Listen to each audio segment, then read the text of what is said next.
Griff Spoon, okay. So we can get value out of our Rex Sage and now. Or we could just put a Titan into play. That seems pretty good. Hello and welcome, guys. We are here for the 5th and final match of our league with Eldritch Amulet, and I will have a few thoughts about the deck list at the end here with the wrap-up. Also, before I jump into the match, there's a little bit of news, which is Wizards of the Coast has announced that they will be banning Uro, Titan of Nature's Wrath, and of course that's going to have a massive effect on the modern format, so that'll definitely affect some of the changes that we end up making here at the end, especially these Relic of Progenitus in the sideboard, but in case you hadn't heard about it, letting you know now, Uro is about to be gone, so that's a piece of exciting information, and yeah, let's just jump straight into the match. Alright, we have our match. Let's go ahead and hop on in here on the play. That's fantastic. Playing against Juan Luis Sum. I don't know how that entirely should be pronounced, but that is my attempt.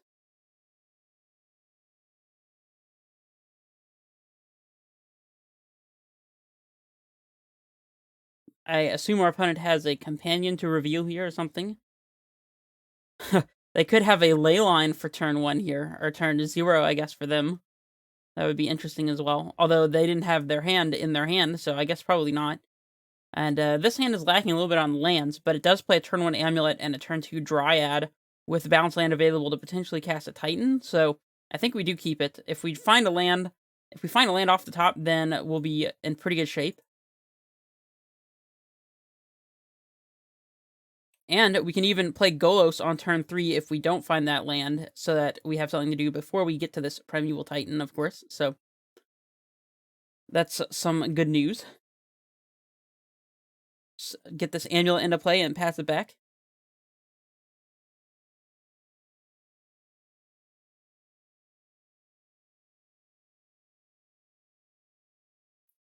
Another bounce land off the top would actually be very good. Horizon Canopy, Boggle on turn 1. Okay, so we're playing against Bogles. And there's the land that we wanted. Okay, so things are shaping up to be pretty good here. So let's get this Dryad into play. Sadly, we don't have an explosives to transmute for with our Talari West, not in the main board at least. So there's that, but we're about to have a turn 3 Primeval Titan with Amulet and Dryad already in play, so I think we probably already have this locked up as early as turn 2, but we'll see, I'm not going to speak too fast on that.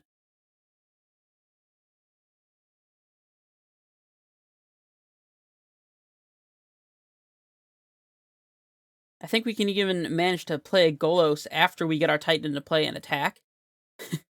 Especially if we hold back a land drop for the turn from our Dryad, we'll be able to attack, get Valakut, bounce land, play Gruul Turf, play Golos, and get even more additional triggers that way. Our opponent is just playing 1-drop into 2-drop, but you know what is pretty good against your opponent curving out slowly? I mean, that's not even a slow curve out, we just have a very good hand, so... but anyways, to answer the question, the card that I'm thinking of is a Primeval Titan, of course. And so we can, on the attack, get Valakut and a bounce land. No, double Valakut and pick up our Gruul Turf after all these triggers are said and done, so we can Grazer into Golos in our second main phase. I think that works. So we'll just keep the Gruul Turf in hand here. Here goes... Let me make sure I'm thinking about this right. So 2 mana, 4 mana... Wait, we'd have to actually play the Grazer to get the Gruul Turf into play. There's no point in Grazering now, however. Alright, let's just go ahead and play a Titan. I don't know if we even will need to get Golos triggers here. Probably not. I think just Valakut, Hanweir, and then double Valakut, or Valakut and Vesuva, really, after we go to combat here and attack. I think that is already lethal with 18 damage, so probably just overthinking it here. Don't need to show our opponent this Golos tech. And our opponent agrees. They scoop it up. It's over. Alright, we want these explosives. We want this Rex Sage that we can actually evolution for, which is nice. We want the Force of Vigor. I like bringing in a couple dismembers, if not all of the dismembers, specifically for our opponent's Spirit Dancers, as Spirit Dancer is extremely relevant, and they never expect you to have removal for the Spirit Dancer, so I find it to be quite useful. And yeah, I think that's about it. For the sideboarding, we can board out a Summoner's Pact. as we only need one Titan really to end the game here. Azusa seems pretty good.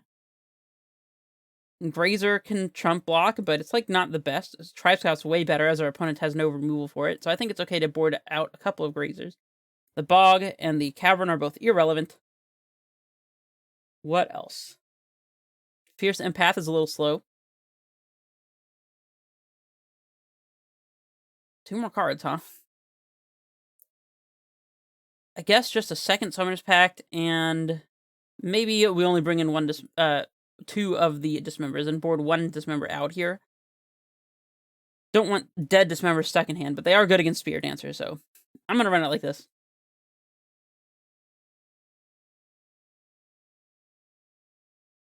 Dismember can also hit things that our opponent could side in, like Gaddock Teague, or if they decide to go all in on a Dryad Arbor, which is not super unheard of, then Dismember plays against that as well. So I think a couple Dismembers is pretty serviceable in this matchup.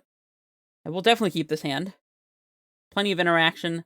We've got Amulet to go along with our Titan mana right here, and we have a Titan to boot. So this is pretty much what we want.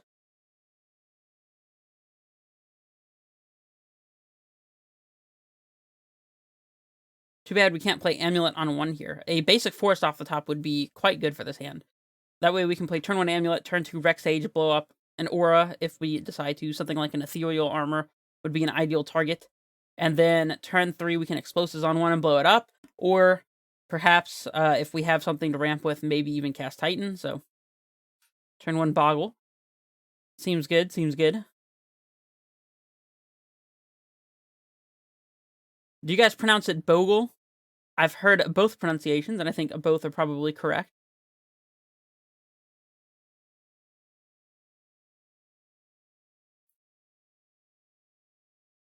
Eldritch Evolution is not actually that bad at all. We can evolution our Sage into the Golos. I will play this Castle Garenbrig and pass it back. That might be pretty good. Or we can even just evolution the Sage into a Dryad to guarantee that we have Titan plus Valakut triggers. So evolution definitely plays here.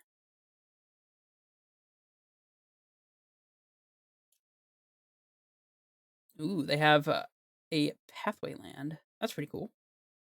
They do have Gaddock Teague. This is something that I was potentially worried about. So this prevents us from casting Engineered Explosives because it has X in the cost. Not the end of the world, I suppose. But it is kind of annoying that we can't cast this Reclamation Sage and get any value out of it, because we do want to in-play to evolution it away, but I mean, is it worth it to just slam it? I don't know. Our opponent has 3 cards left. We're not under a super serious clock here either, so I don't know. Maybe we can just top deck something to play. Or another land. You know what I realized? We can't even play Sage this turn anyways, because we don't have the mana. So, never mind. False alarm. And suppose we might as well just Vesuva our Garenbrig here. Pass it back. This way, if we were to draw an Azusa, then we can pack 4 and cast Titan all in the same turn. Or draw a Titan, we could pack 4 Azusa, cast Azusa, and then cast Titan, so. Hanging out Umbra, okay.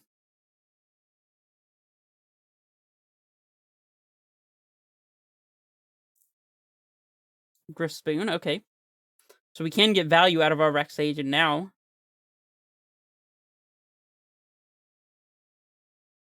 probably killing the Umbra, I would think, because it protects our opponent's creature. Or we could just put a Titan into play. That seems pretty good. Yeah, I think I'm going to have to go with the Titan play.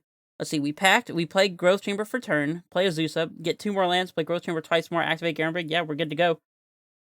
I'm doing it. I am doing it. This is why there is 1 Azusa in the deck list as well. And we can actually pick up the Vesuva here as a way to make some land drop progress. There's Azusa. Sanctuary. And we probably can actually play our Rex Sage at second main phase as well if we wanted to.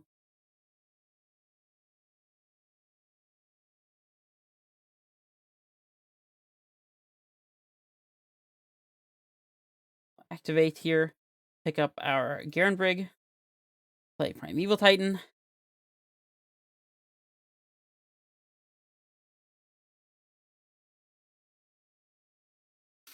I was trying to think if there might be a way to evolution something out before we go to combat. I mean, we could evolution our Titan into a second copy of Titan, so that we can be triggering Field of the Dead, I suppose. That might be useful, evolutioning this Titan into another Titan. Oh, we'd have to get a bounce land and something else. It would only put us 1 land ahead, but then our next Titan gets up to 5 lands with the Hanweir and the Valakut, and then attack to get Field of the Dead, and I guess a 3rd bounce land. How many bounce lands do we even play? See, we have 1 Sanctuary, we have Gruul Turfs, and we have Growth Chamber. So, since we need to get a bounce land twice, we would end up with 1 copy of a bounce land in play and not actually trigger Field of the Dead. So for that reason, I think it's probably not worth it to evolution here. So I'm just going to go straight for the haste and attack, and then play a Reclamation Sage post attacks.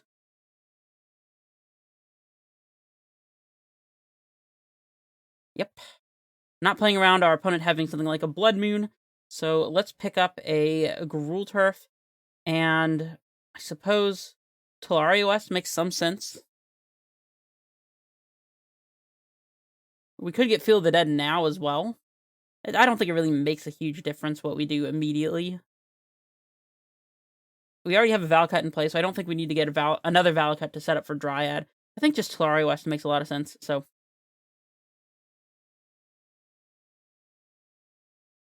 And we'll pick up a bounce land here, I suppose. Well, we also don't want to lose to a land destruction effect. I don't think our opponent would have anything like that, though. Let's just pick up the Hanweir, I suppose.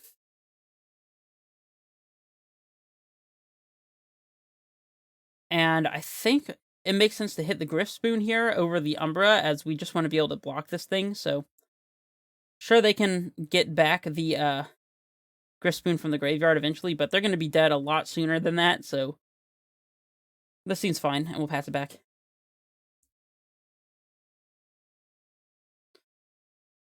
So yeah, we have a Tolaria West to insulate us from a Path to Exile if they have that for a Titan. Rancor, Trample, alright. Not great, but do we trade our Reclamation Sage for this Umbra? Oh wait, it has First Strike, never mind. Yeah, there's nothing we can do here, so let's just take the 4. Alright. Let's pay for our Summoner's Pact. I think the plan is going to be to play Garenbrig, evolution this Rex Sage into a Dryad, and just kill our opponent. Let's see, is there anything else that we can do here? We can evolution Titan into a second Titan, get bounce land and something else, and that would be 4 mana. Nah, I don't think there's anything else we can do. 4 mana, 5/6. Then we could transmute our Tolaria West. I don't think that makes a huge amount of sense, though. Yeah, I'm just going to go for the Eldritch Evolution play. Just a classic, you know, evolution, sacrificing my Reclamation Sage, no big deal. Oh, we actually have tons of mana with the Azusa as well, so whatever. Oh well. Here's the Dryad. Interesting. We could play around Path by getting a second Dryad. Oh, our opponent just scoops it up. little too complicated for what the end result was there, but anyways, yeah, so that is the league. We managed to go 2-3 and get half of our league value back. I will take it. I will definitely take that. And to talk about some changes for this specific deck list, at the very least. My personal opinion, without considering the fact that the meta might be changing a bit, I think that this Golos, while it is cool and fun to play, I very rarely found an opportunity to evolution into the Golos, and usually sacrificing one of these 3 drops is going to be the most likely scenario. We usually don't see the Empath, which means that we'd be giving up a Dryad or an Azusa in order to get a Golos, and usually that's just not a very good trade. I think we could definitely cut the Golos and find something else to play, and it doesn't even have to be something top indie like this. I think that it could even just be another one drop of some sort, another creature that we can sacrifice to the evolution, perhaps. I don't know what that would be. Or it could even be another land. 29 lands is a little low, considering we're not playing any of the flip cards in the deck, like Turn Timber Symbiosis or anything like that, which there's an argument for playing those as well.